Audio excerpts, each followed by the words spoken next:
Na busca por uma transformação profunda e duradoura, surge a indagação: é possível mudar a própria natureza e permitir que o Espírito governe nossas vidas? A santificação, um processo iniciado no novo nascimento, revela-se como uma jornada de sujeição da carne e progressiva separação das impurezas. Neste contexto, a palavra de Deus, como semente divina, regenera e transforma, inaugurando uma vida segundo o Espírito. Jesus, ao discutir a regeneração com Nicodemos, destaca a necessidade de nascer de novo, marcando o início de uma profunda mudança. Este texto explora a obra da santificação, desde a regeneração até as consequências dessa transformação espiritual, convidando a uma jornada de crescimento e busca contínua por Deus. A santificação do Espírito. É possível mudar a natureza e ser governado pelo Espírito? A santificação começa com o novo nascimento. Estende-se por um processo de sujeição da carne, e no caso do Espírito, se trata de uma santificação progressiva. Um processo contínuo de separação das impurezas, no qual o Espírito prevalece sobre a carne. A palavra de Deus em Tiago 1,18 enfatiza o porquê Deus gerou o homem pela palavra da verdade. Pois, segundo o seu querer, Ele nos gerou pela palavra da verdade, para que fôssemos como que primícias das suas criaturas. Palavra da verdade veio regenerar, transformar a essência daquilo que se perdeu com o pecado do mundo. Como o apóstolo Pedro afirmou em 1 Pedro 1,23, porque vocês foram regenerados não de semente corruptível, mas de semente incorruptível, mediante a palavra de Deus, a qual vive e é permanente. O que acontece por ocasião da regeneração? A regeneração é o desejo do coração do Pai para seus filhos. Jesus usa o termo nascer de novo e convida a todo aquele que deseja ser regenerado a nascer da água e do Espírito. Havia entre os fariseus um homem chamado Nicodemos, um dos principais dos judeus. Este, de noite, foi até Jesus e lhe disse: Rabi, sabemos que o Senhor é mestre vindo da parte de Deus, porque ninguém pode fazer estes sinais que o Senhor faz, se Deus não estiver com ele. Jesus respondeu: em verdade lhe digo que, se alguém não nascer de novo, não pode ver o reino de Deus. Nicodemos perguntou: como pode um homem nascer sendo velho? Será que pode voltar ao ventre materno e nascer uma segunda vez? Jesus respondeu: em verdade lhe digo, quem não nascer da água e do Espírito não pode entrar no reino de Deus. João 3:1-5. Nessa narrativa, Jesus esclarece a Nicodemos que aquele que não nascer de novo não pode ver o reino de Deus. Se alguém não beber, não pode entrar no reino. Há uma definição do nascer de novo.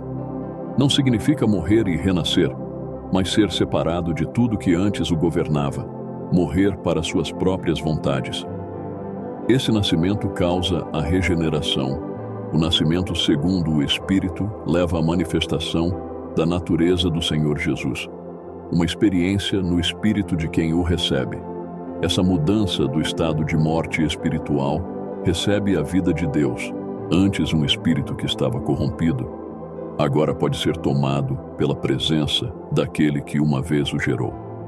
A ideia de morte na Bíblia não é de fim de existência, mas de separação. Na morte espiritual, o pecado trouxe separação entre o homem e Deus. E na regeneração, o espírito é vivificado pelo Espírito de Deus. Ele lhes deu vida quando vocês estavam mortos em suas transgressões e pecados, nos quais vocês andaram noutro tempo, segundo o curso deste mundo, segundo o príncipe da potestade do ar, do espírito que agora atua nos filhos da desobediência.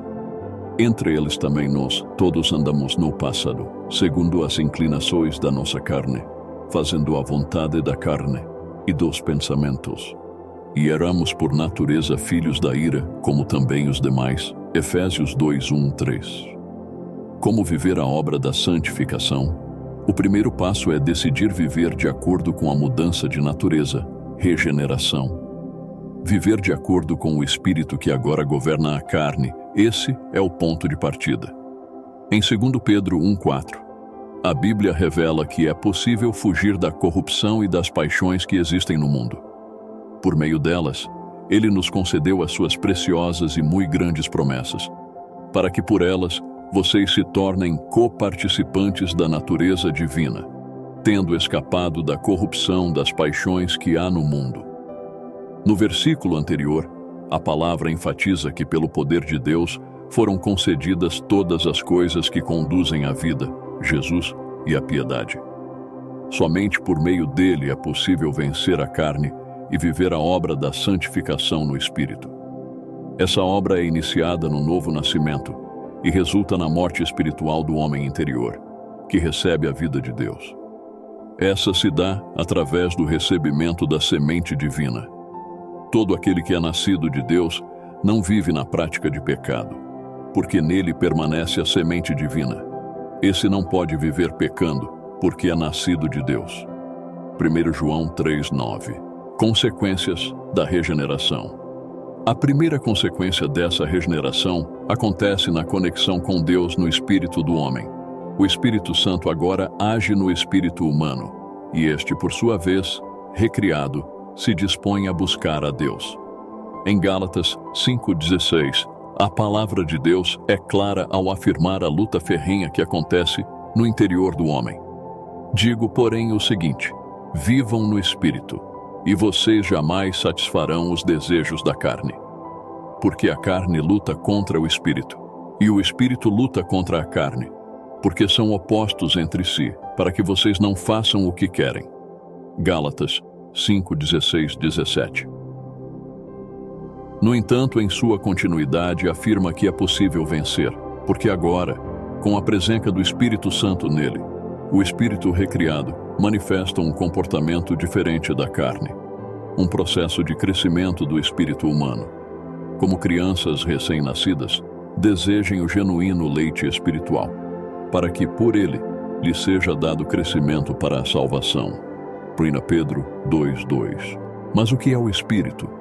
O Espírito é o lugar onde se tem a consciência de Deus e das coisas espirituais.